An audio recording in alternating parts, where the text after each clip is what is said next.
They say money can't buy happiness, but from her penthouse overlooking Central Park, it must have felt pretty damn close.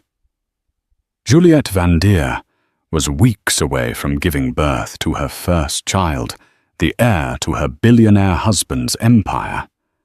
She had it all: the perfect marriage, a life of unimaginable luxury, and a future that sparkled brighter than the diamond on her finger.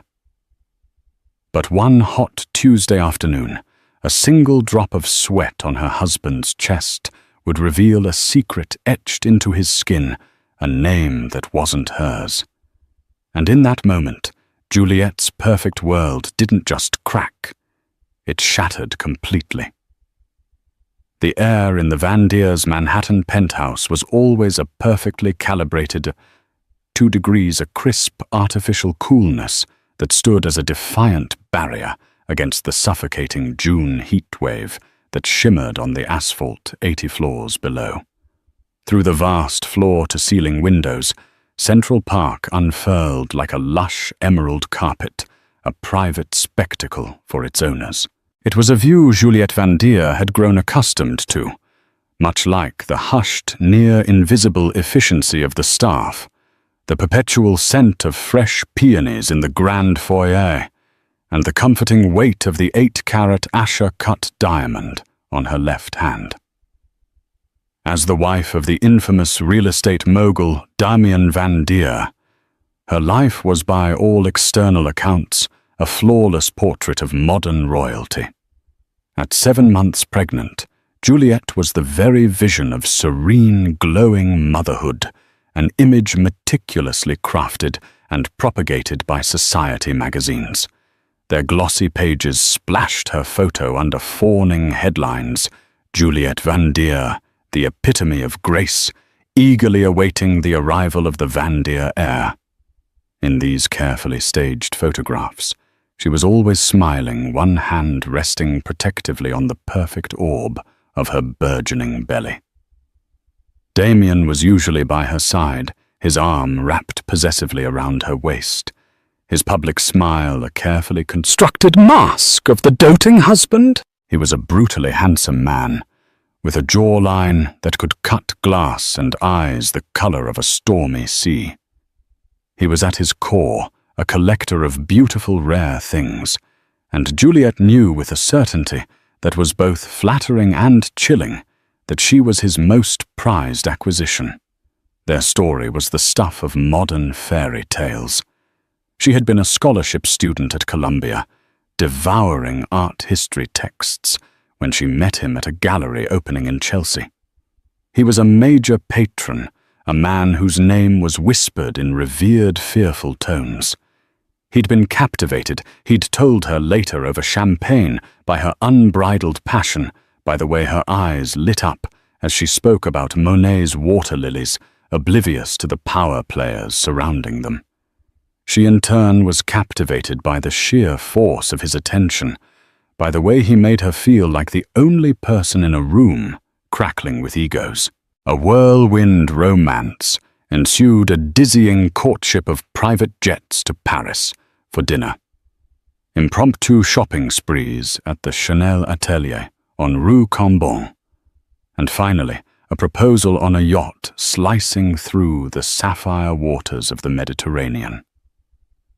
She was swept off her feet, a girl from a modest middle-class family in Queens, suddenly thrust into a universe of unimaginable wealth, privilege, and scrutiny.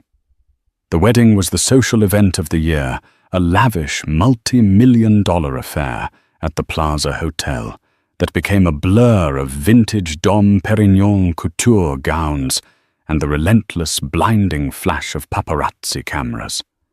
She became Mrs. Van Deer, the object of envy for every woman who read Vogue and dreamed of a prince.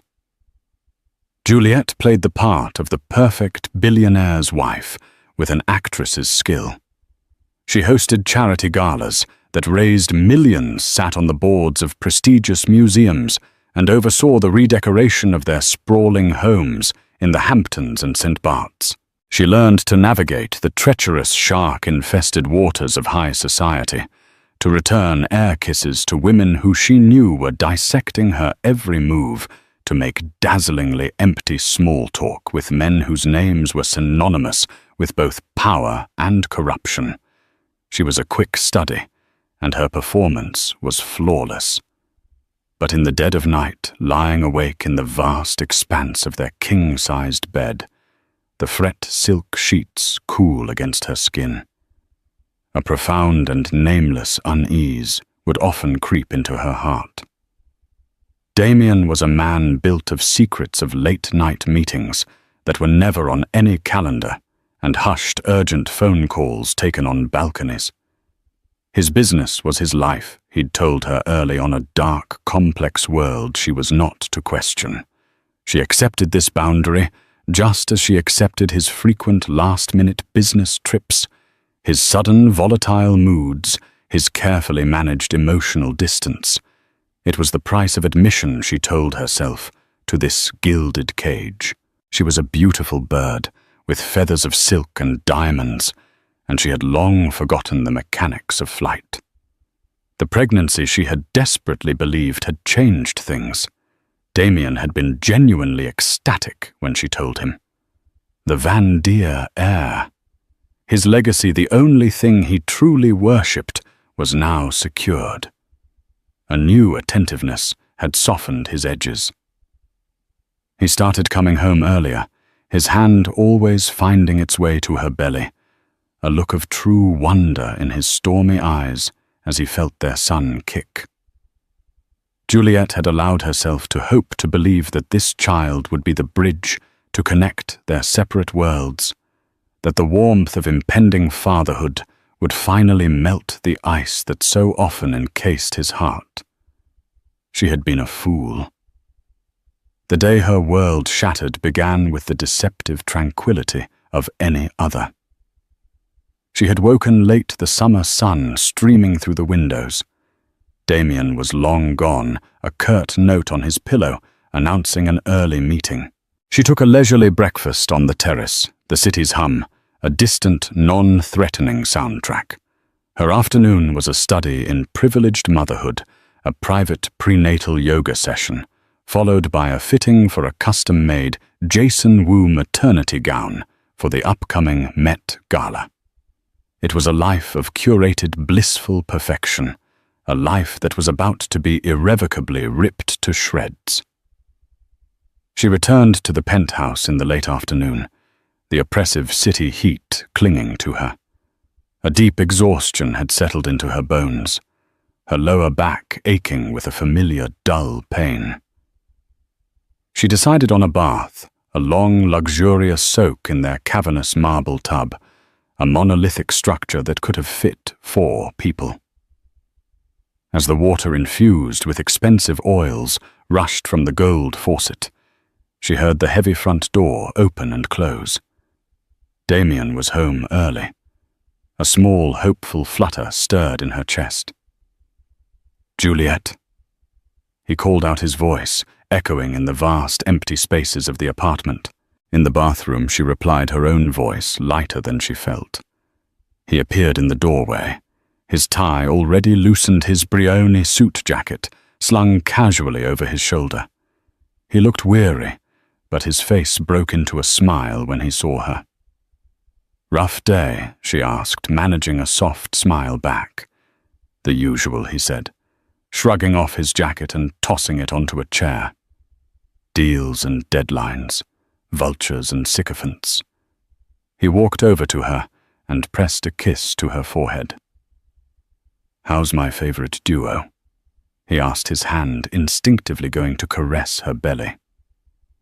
"We're good," she said, leaning into his touch, momentarily reassured. "Just about to take a bath." "Mind if I join you?" he asked, his voice dropping to a low, seductive purr. God knows I could use a soak. A genuine thrill went through her. It had been months since they had shared a bath.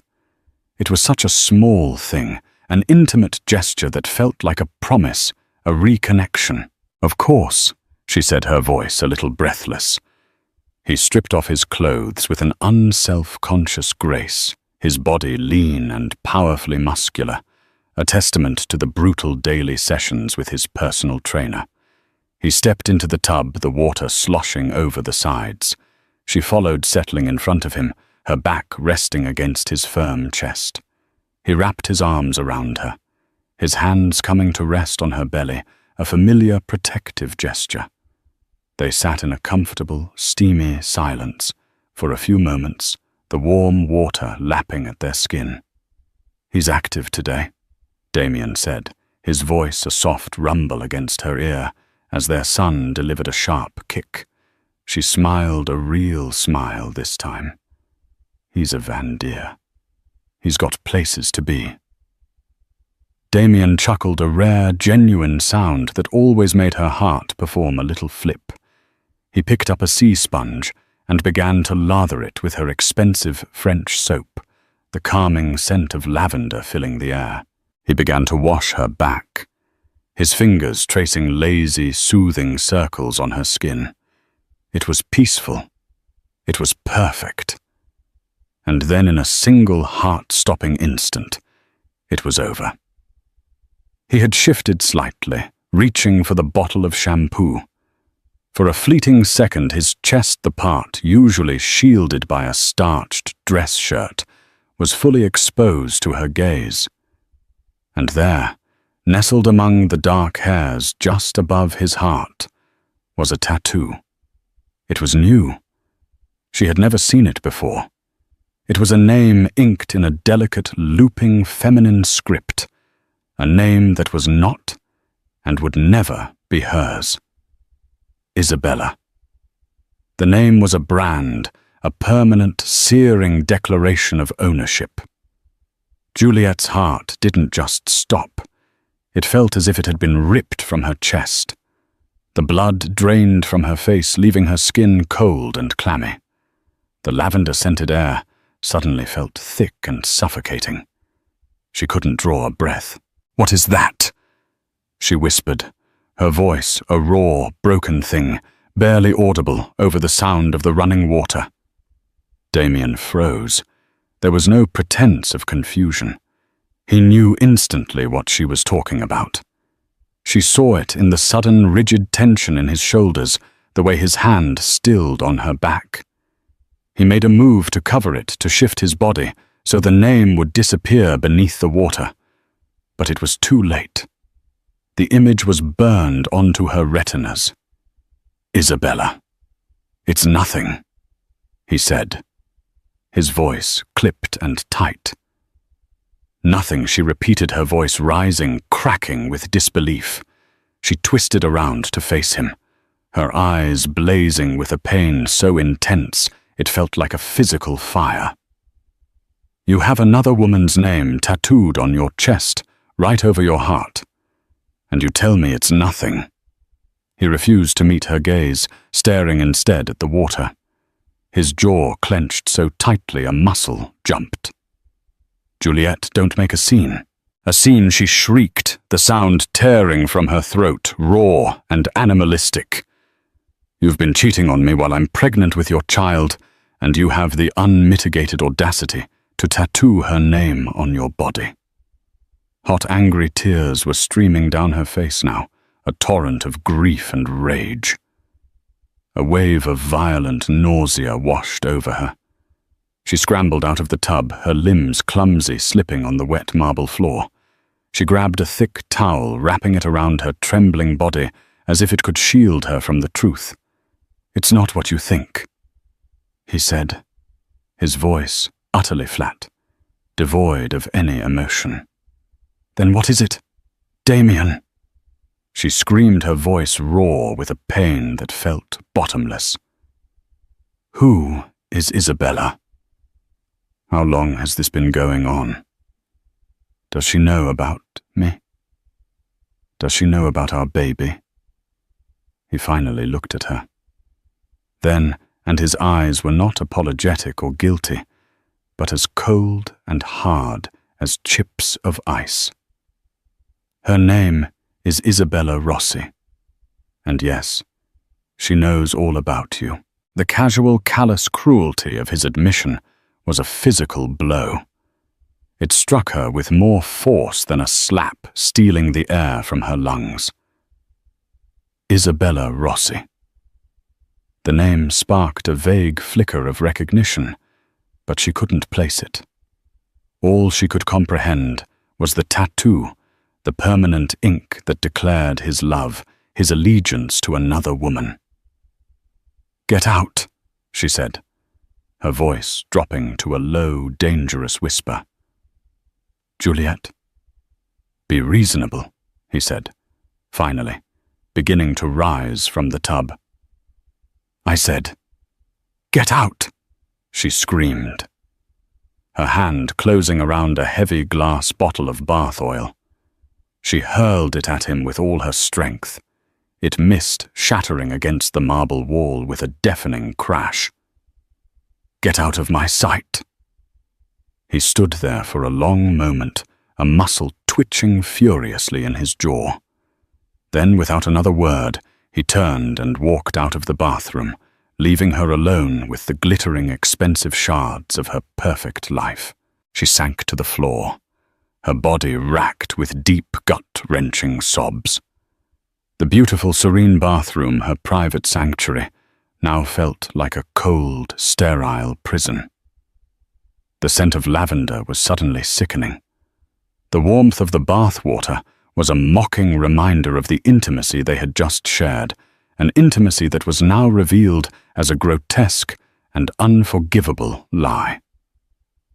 She didn't know how long she remained on that cold, hard floor, her tears mixing with the spilled water and fragrant oils.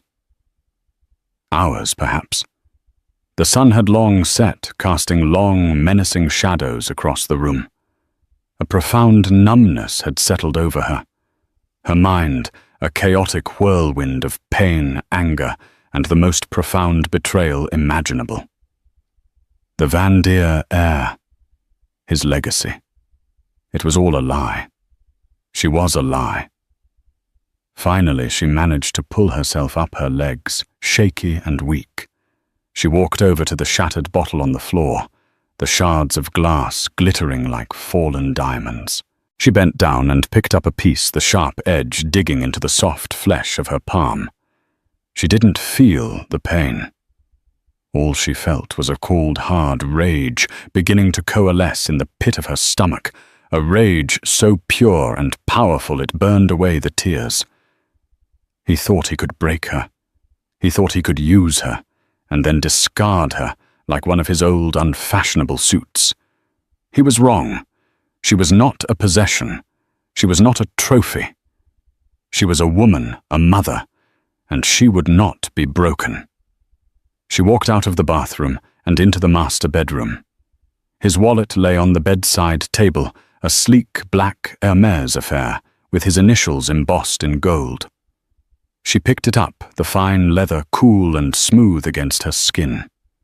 She opened it. Inside were his countless credit cards, his driver's license, and tucked into a special flap, a small, smiling photo of them on their wedding day. She pulled the photo out, and with methodical precision, tore it into tiny, unrecognizable pieces. Then, with the shard of glass clutched tightly in her hand, she began to carve. Her movements were not neat. They were not delicate. They were the furious, jagged slashes of a woman, scorned, a woman betrayed, and her message was one of pure, unadulterated rage. She carved one word over and over again, digging deep into the expensive leather until it was a shredded, brutalized mess. One word that was a promise, a threat, and a declaration of war. Isabella. She left the savaged wallet on his pillow, a silent, violent testament to his betrayal. Then she packed a single bag. She took only what was truly hers, her clothes, her books, the few simple pieces of jewelry she had owned before she met him.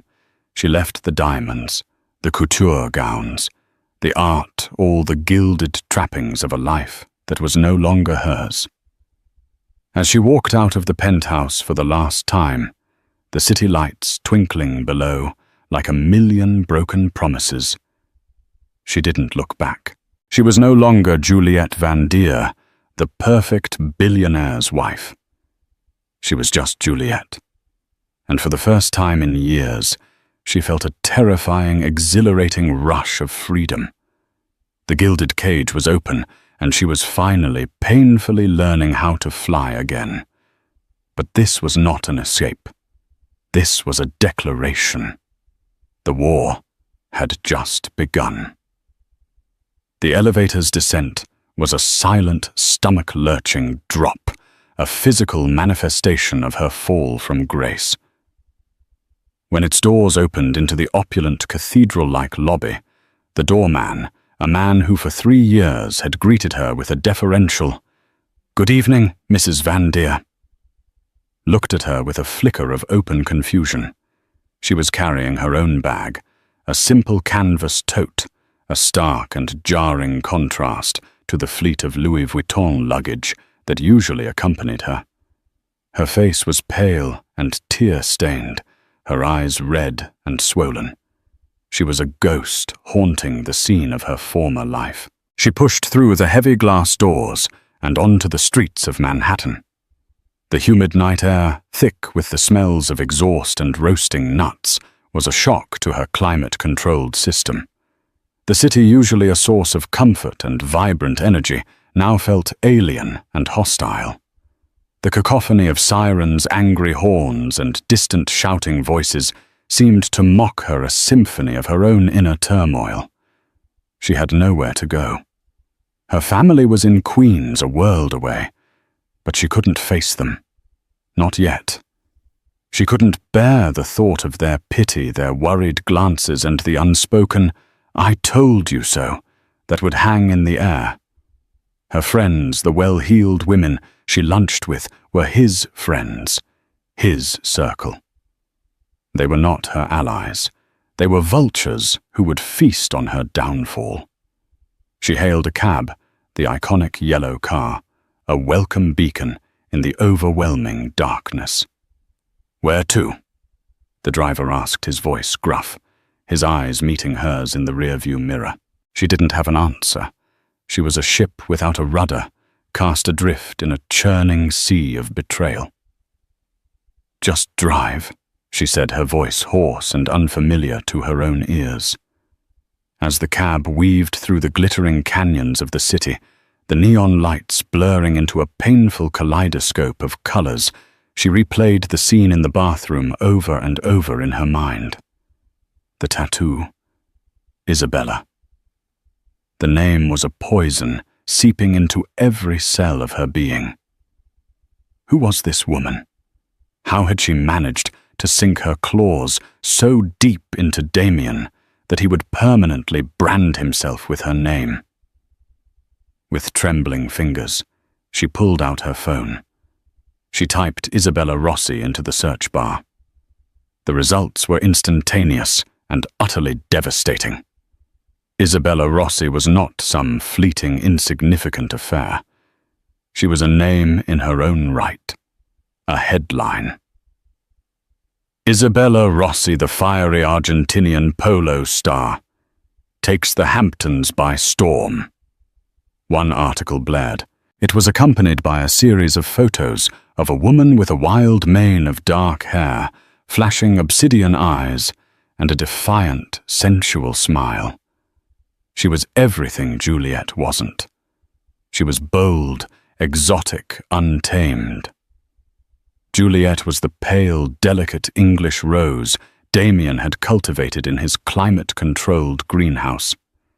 Isabella was the wildflower that grew on the edge of a wind-swept cliff.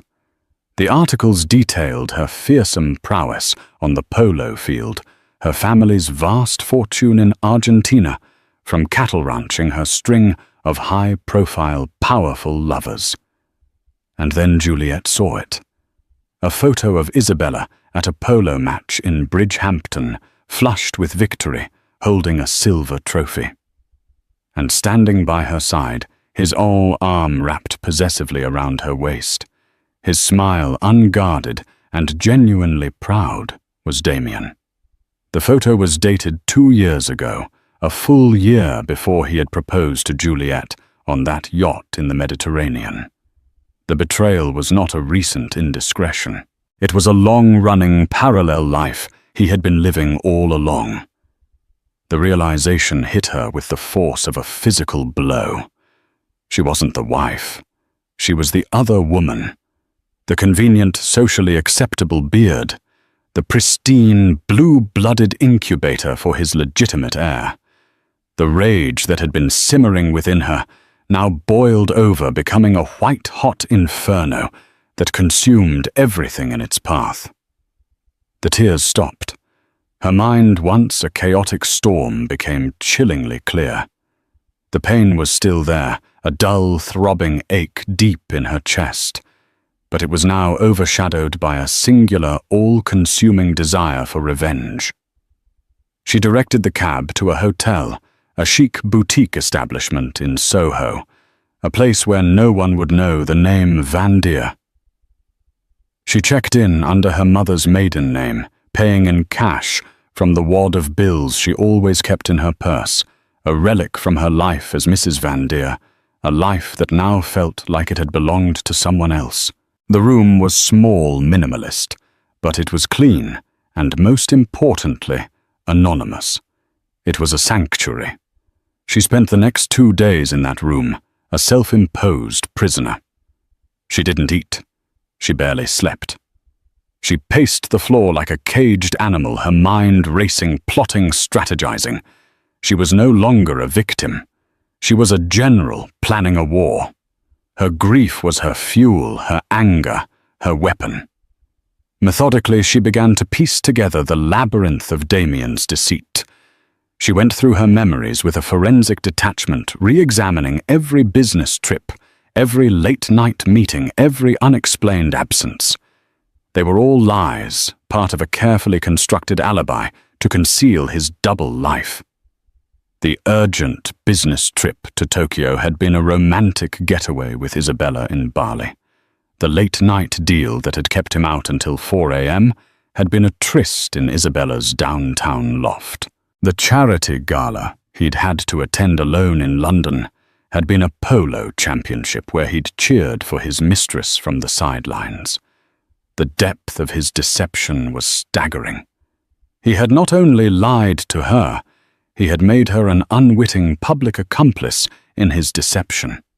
He had paraded her in front of society, his perfect pregnant wife, while secretly building a life with another woman. He had used her, her body, her impeccable reputation to create a smokescreen for his affair. The thought of their child, the baby boy growing inside her, brought a fresh wave of agony. This child was not the product of a loving marriage. He was a pawn in a billionaire's twisted narcissistic game. He was the heir to a kingdom built on a foundation of lies. What would she tell him when he was old enough to understand? How could she ever explain the tattoo on his father's chest? But then another thought emerged from the chaos of her mind, a sliver of light in the suffocating darkness. This child was not just his. He was hers. He was a part of her strength, her resilience. He was a Vandeer, yes, but he was also a product of her love, her hope, her dreams. And she would not let his father's sins taint his future. She would protect him. She would fight for him. That was when the plan began to form, a daring, audacious plan born of desperation and a burning desire for justice. She was not going to disappear quietly into the night with a settlement and an NDA. She was not going to be a victim. She was going to expose him. She was going to take him down. She made a call to the only person she knew she could trust, a man who owed her a favor. His name was Leo Marks, a brilliant old-school journalist who had been publicly disgraced for trying to expose a corrupt city councilman. Damien had been a silent partner in that councilman's real estate dealings and had been instrumental in Leo's downfall, a fact Juliet had not known at the time. She had met Leo at a charity event, and they had bonded over a shared love for investigative journalism and a disdain for the city's corrupt elite. He was a man with a grudge, a man with nothing left to lose. She met him in a dimly lit, smoky bar in the East Village, the kind of place that had no name on the door. He was older now than she remembered his face etched with the lines of disappointment and bitterness, but his eyes behind thick-rimmed glasses still had the fire of a man who craved the truth. She told him everything. The tattoo, the affair with Isabella Rossi, the years of lies. Then she told him about the things she hadn't paid enough attention to, the hushed, angry conversations about shell corporations. The suspicious-looking documents he would quickly hide when she entered his study. The underhanded deals she had witnessed him broker with a smile. She laid out a roadmap to Damien's destruction. Leo listened intently, a flicker of his old journalistic zeal returning to his eyes. When she was finished, he looked at her, a new-found respect in his gaze. "This is big, Juliet," he said, his voice a low, gravelly whisper. "Bigger than you can imagine. If what you're saying about his business is true, this isn't just a divorce. This is a federal case. This could bring him down. For good." "I know," she said, her voice steady and cold. "And I want to be the one to light the match." They made a pact that night, an alliance of the wronged, sealed with a handshake and a shared thirst for vengeance. He would be her eyes and ears, her investigator on the inside. He would dig up the dirt, connect the dots, find the hard proof she needed. She would be the face of the operation, the scorned, pregnant wife with a story the world would want to hear. As she walked back to her anonymous hotel room that night, a powerful sense of purpose filled her. The fear was still there, a cold, hard knot in the pit of her stomach. Damien was a powerful, ruthless man. He would not go down easily. But she was no longer the naive, trusting girl he had married. She was a woman who had been pushed to the very edge, and she had discovered to her own surprise that she had claws. The next morning, she received a text message from an unknown number. It was a single, chilling photo. A picture of Damien's Hermes wallet. The fine leather brutally shredded the name Isabella, a violent, gaping scar. Below the photo was a simple, menacing message. "You've made a grave mistake. This is a game you can't win." She knew it was from him. It was a threat, a warning. But it didn't scare her. It fueled her. She typed back a single-word reply, a word that was a promise, a challenge, and a declaration of her own. "Watch me." The first act of war was not a cannon blast, but a quiet, desperate phone call. Leo, true to his word, had immediately started digging using his old, dormant sources. "I've got a name," he'd rasped over their encrypted line, the excitement clear in his voice. "Arthur Finch. He was Van Deer Corp's CFO for 5 years. Got fired abruptly 2 years ago. The official story was corporate restructuring. The unofficial story is that he found something he wasn't supposed to see. Something buried deep in the books." Arthur Finch. The name conjured a vague image in Juliet's memory. A mousy, perpetually nervous man with sweat stains blooming on his collar. A man who always seemed to flinch whenever Damien entered a room. Juliet had felt a distant pity for him then. Now he was her first potential soldier. Finding him wasn't easy. He had fallen off the grid a ghost in the corporate machine. Leo's contact tracked him to a small run-down apartment building in the Bronx, a world away from the gleaming towers of Wall Street. When Juliet knocked on his door, he peeked through the tarnished security chain, his eyes wide with a fear that was almost palpable. "Mrs. Van Deer," he stammered, his immediate instinct to slam the door shut. "Mr. Finch, please," Juliet said, putting her hand and, more pointedly, her swollen belly forward into the gap. The sight of her advanced pregnancy seemed to momentarily disarm him. "I'm not here on behalf of my husband. Quite the opposite. I'm here because he's destroyed my life, and I have a strong feeling he did the same thing to you." He hesitated, then slowly unlatched the chain. He let her into an apartment that smelled of stale coffee dust and regret. Over the next hour, a story of corporate malfeasance and personal ruin tumbled out of him. A story of offshore shell corporations laundered money and a massive, audacious real estate fraud scheme. The centerpiece was Damien's latest crown jewel, a new luxury condo development called the Elysian. Damien had purchased a neglected plot of city land through a series of anonymous offshore accounts, artificially inflated its value using falsified appraisals from a compromised firm, and then used that inflated value to secure a 9-figure construction loan from a major bank, a bank where he had a senior loan officer on his payroll.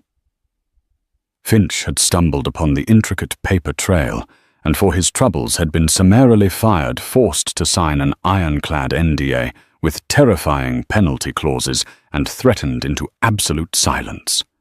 "He ruined me," Finch whispered, his hands trembling so hard he clasped them together. "My career, my reputation, my wife left me. She said I was a coward. Help me, Arthur." Juliet pleaded, her voice soft but laced with steel. "Help me expose him. You give me the proof, and I will give you your redemption. We can be the star witnesses in a case that will put him away for years." He was terrified, but through the fear she saw a spark of defiance in his eyes, the ghost of the proud man he used to be. He agreed. He still had copies of the most damning documents hidden on a password-protected encrypted drive. It was the first real chink in Damien's formidable armor. Damien's retaliation was swift and brutal. The day after her clandestine meeting with Finch, Juliet's credit cards were declined at a coffee shop. All of them. The Centurion Black card, the Platinum Amex, even the Bloomingdale's card. She was cut off. A notification on her banking app delivered the chilling message, "Account frozen, pending security review." His security review. He was trying to suffocate her, to cut off her oxygen, to force her to come crawling back, defeated and penniless. Then came the second, more sinister blow.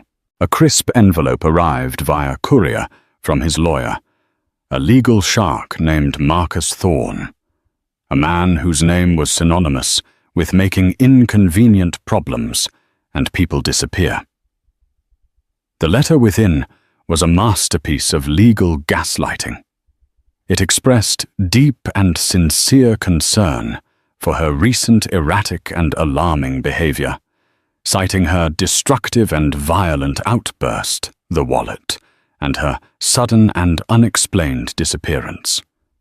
It went on to gently suggest that she might be suffering from a prenatal psychological condition and lovingly recommended she check herself into a private psychiatric facility for immediate evaluation.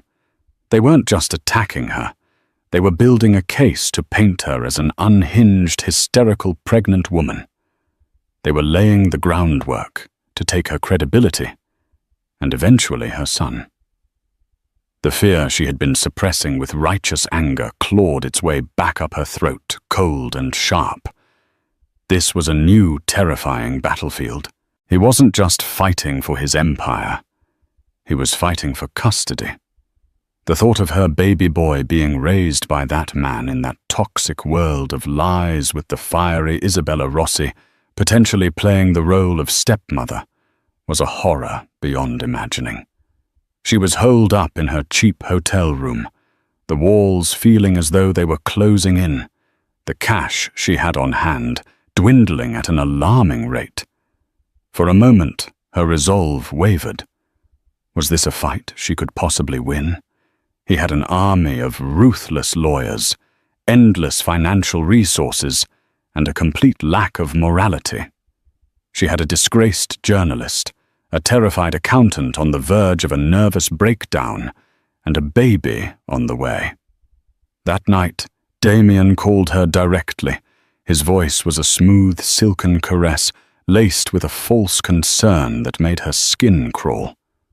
"Juliet, darling, this has gone on long enough. I'm worried about you. I'm worried about the baby.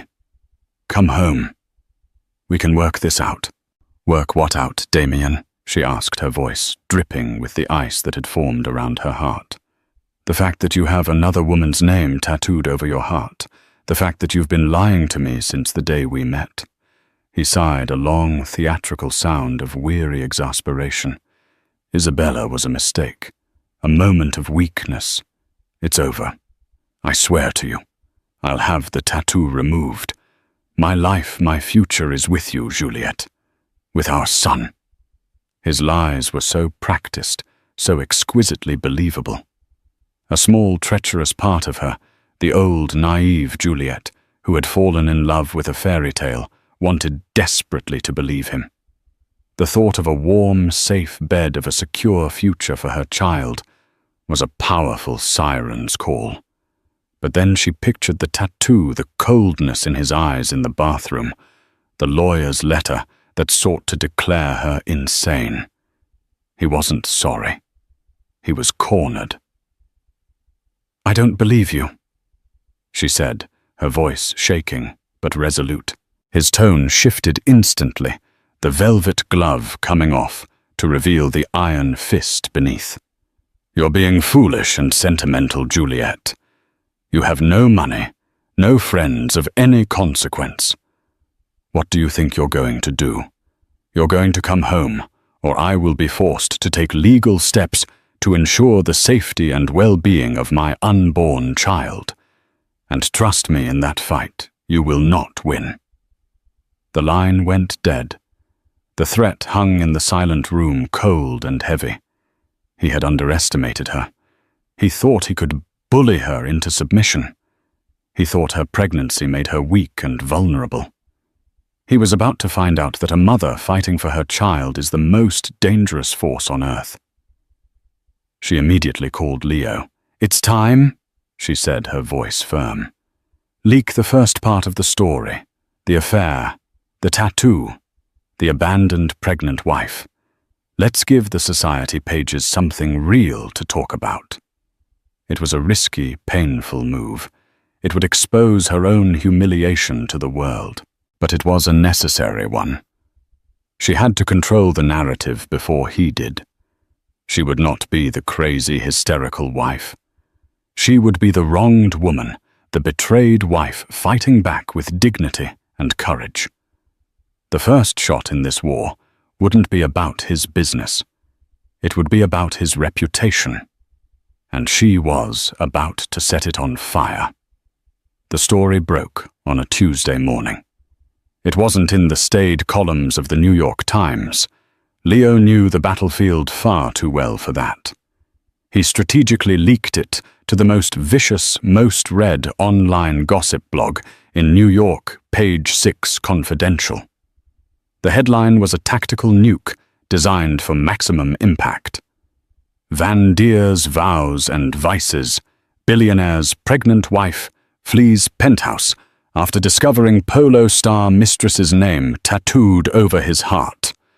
The article itself was a masterpiece of curated truth and righteous indignation. It painted a vivid picture of Juliet as the tragic, devoted wife, utterly blindsided by her husband's shocking and long-standing betrayal.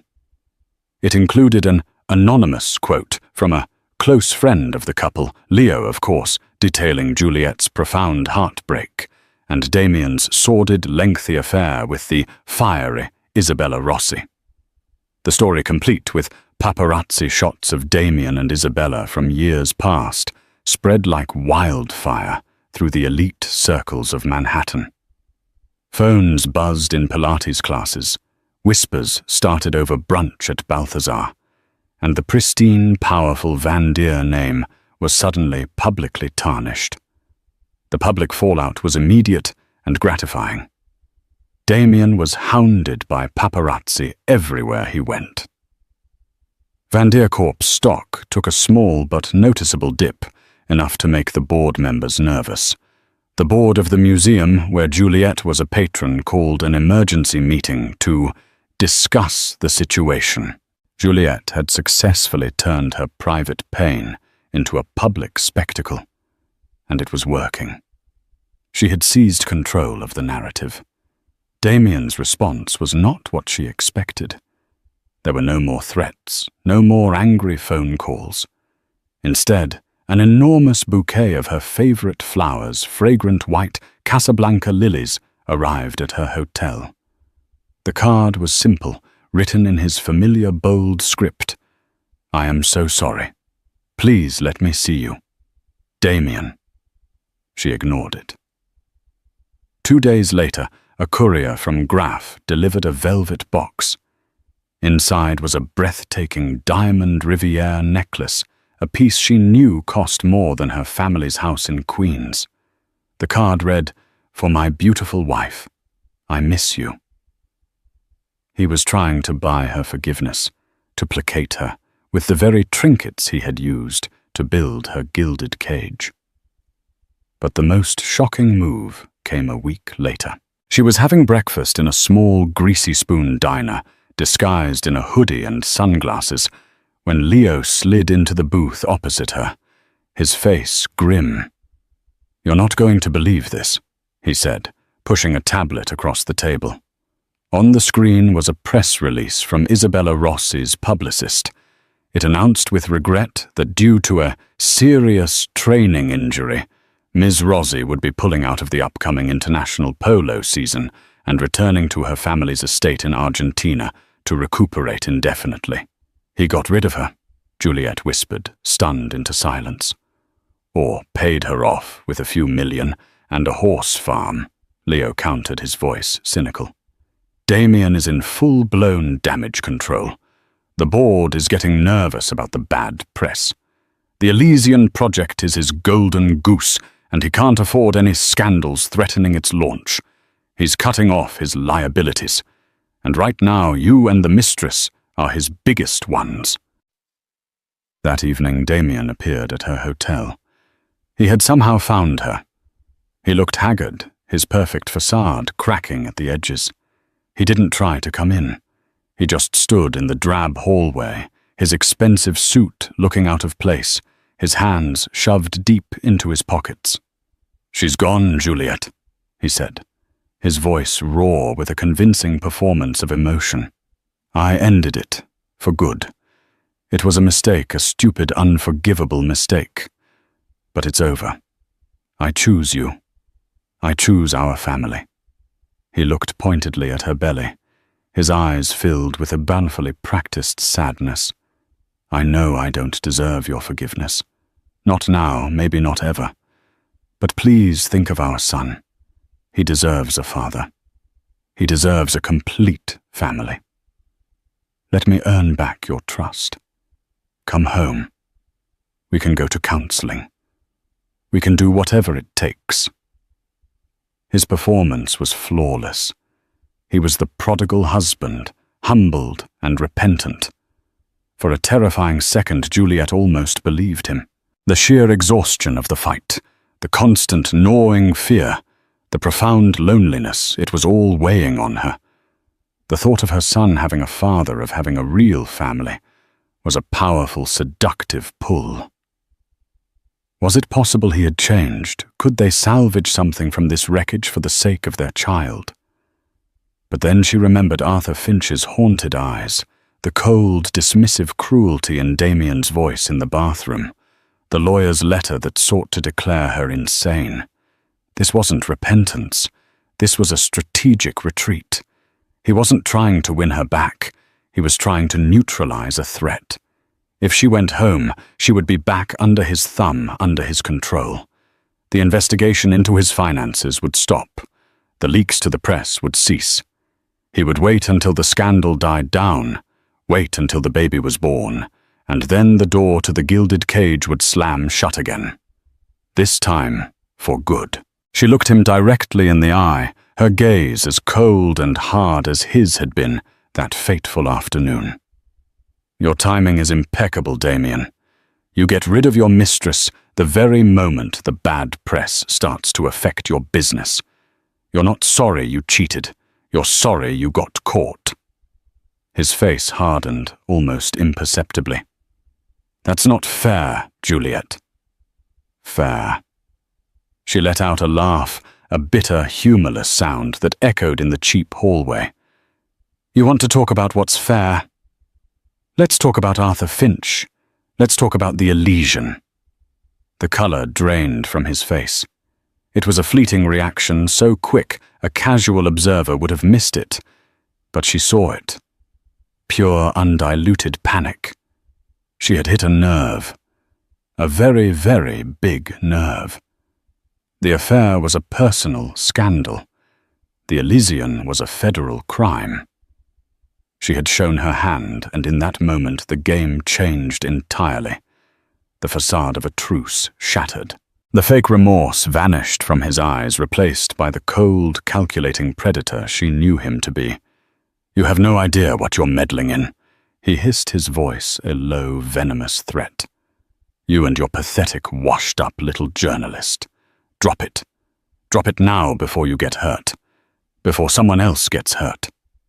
He turned on his heel and strode down the hallway, his mask of the loving husband discarded on the floor like a piece of trash. The war was back on, but the stakes had been raised to a terrifying new level. She had confirmed his greatest fear, and he had confirmed hers. He would do anything to protect his secrets. Back in her room, Leo and Juliet reviewed the documents Finch had given them for the 10th time. The paper trail was deliberately complex, a labyrinthine web of offshore accounts and shell corporations designed to be impenetrable. But Finch had given them a key, the name of the primary shell corporation that had initially bought the land for the Elysian project. Solstice Holdings, Inc. It's a ghost company, Leo said, his fingers flying across his keyboard as he scrolled through an international business registry. Registered in the Cayman Islands. No named directors, no public paper trail. It's a dead end. But Juliet's mind was racing. She remembered something, a fragment of a conversation she'd half listened to months ago. Damien had been on the phone in his study, angry, yelling at someone about a Solstice screw-up.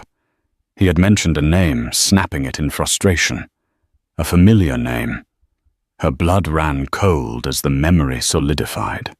She grabbed her own laptop, ignoring the financial databases. She wasn't looking at business registries. She was looking at the guest list for the last Van Deer Foundation charity gala she had hosted. She scrolled down the long list of benefactors, the pillars of New York society, her heart pounding. And there it was, a name, a director on the foundation's board, a woman she had considered a close friend, a woman who had cooed over her baby bump at luncheons, who had advised her on which exclusive preschools had the shortest waiting lists, who had held her hand after a minor scare in her second trimester, and told her she was glowing. The architect of the fraudulent appraisals, the person Damien had yelled at about the Solstice screw-up, was none other than her best friend, Catherine Prescott. The betrayal was a punch to the gut, stealing the air from her lungs and leaving her gasping. It wasn't just her husband. It was her entire life. a meticulously constructed lie, built and supported by the very people she had trusted the most. The revelation of Catherine's betrayal was a different kind of pain.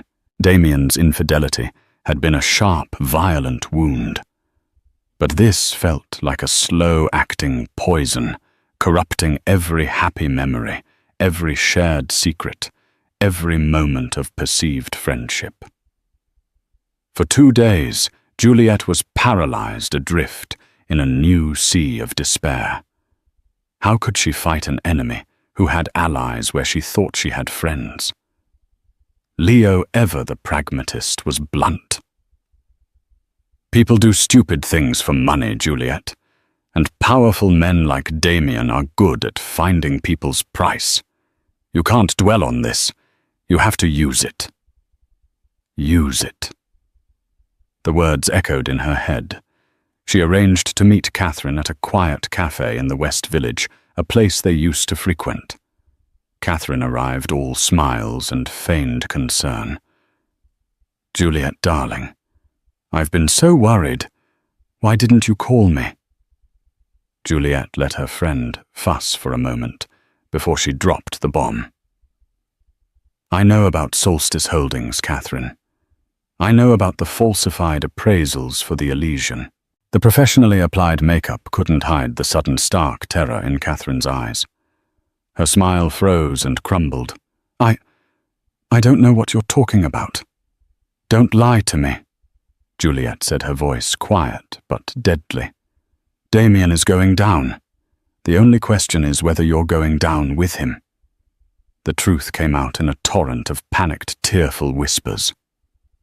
Catherine's husband had made a series of disastrous investments, leaving them on the brink of financial ruin. Damien had found out and had offered her a deal use her real estate appraisal firm to sign off on his fraudulent numbers in exchange for him making her family's debt disappear. It was a one-time thing he'd promised. But once she was in, he owned her. He'd used the threat of exposure to keep her compliant for years. "He'll destroy me, Juliet," Catherine sobbed, her composure shattered. "He'll destroy my family. You don't know what he's capable of." "Oh, I think I do," Juliet said coldly. But looking at the terrified woman in front of her, she didn't see an enemy. She saw another victim, another bird trapped in Damien's cage. "I'm offering you a way out," Juliet said. "Testify against him. Give us everything you have. You'll be the key to unlocking this whole conspiracy."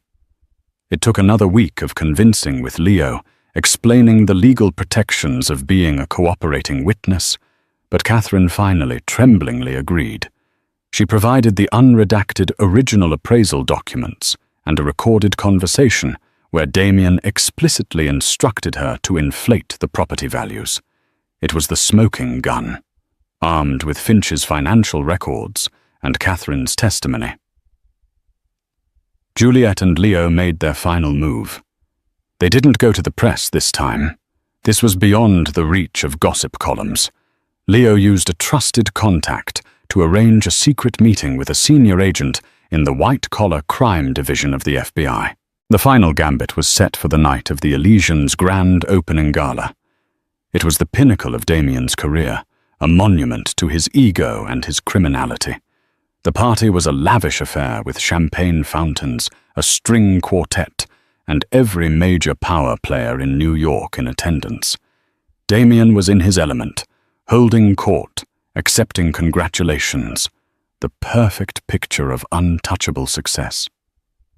Juliet watched the live news feed from her hotel room, her hand resting on her belly. She saw him on the red carpet, a beautiful but vapid actress on his arm, smiling for the cameras. He looked invincible. Then, halfway through the mayor's congratulatory speech, the elegant ballroom doors swung open. It wasn't more guests.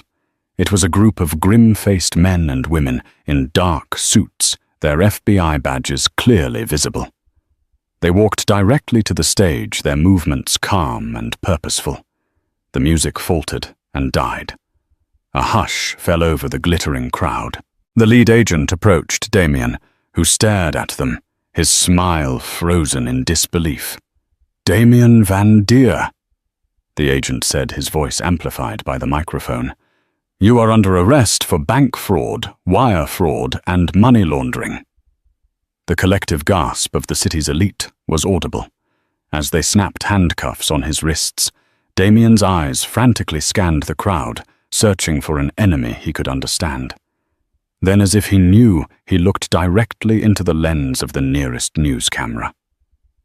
For a second, Juliet felt his icy stare through the screen, a look of pure, unadulterated hatred.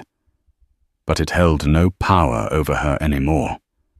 It was the impotent rage of a dethroned king. The aftermath was a media firestorm.